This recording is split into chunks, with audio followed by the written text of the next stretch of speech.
আসসালামু আলাইকুম। আজকে আমি একটা নতুন রেসিপি বানাবো, তাই ভাবলাম আপনাদের সাথে শেয়ার করি। তো এখানে কড়াইয়ের মধ্যে ছোলা নিয়ে নিয়েছি, সাথে নিয়েছি কাঁচামরিচ, পেঁয়াজ, রসুন, লবণ, সামান্য একটু জিরা দিয়ে পানি দিয়ে সিদ্ধ করতে দিব।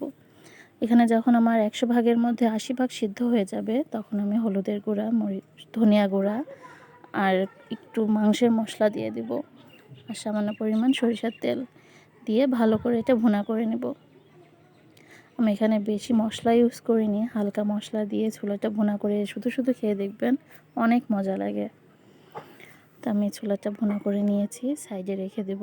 এখন আমি নুডলসটা সিদ্ধ করে নেব।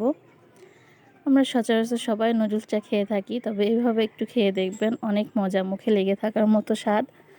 তো এখানে কড়াইয়ে আমি তেল নিয়ে নিয়েছি, কাঁচামরিচ, পেঁয়াজ কুচি করে কেটে নিয়েছি, এটা সামান্য একটু ভেজে নেব।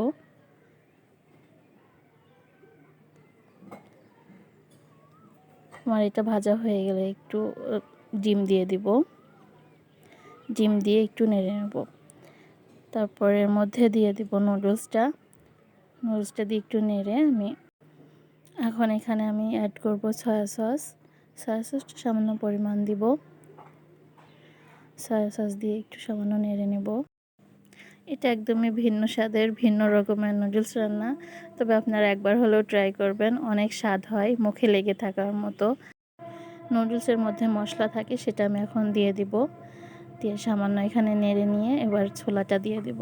ছোলা সবটুকু দিব না, অর্ধেক পরিমাণ দিব। ছোলাটা দিয়ে একটু নেড়ে আমি নামিয়ে নেব।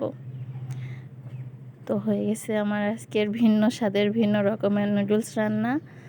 সবাই দেখতেই পাচ্ছেন, অনেক যেমন দেখতে সুন্দর তেমন খাইতেও সুন্দর। সবাই একবার হলেও ট্রাই করবেন। আজকে পর্যন্তই, আল্লাহ হাফেজ।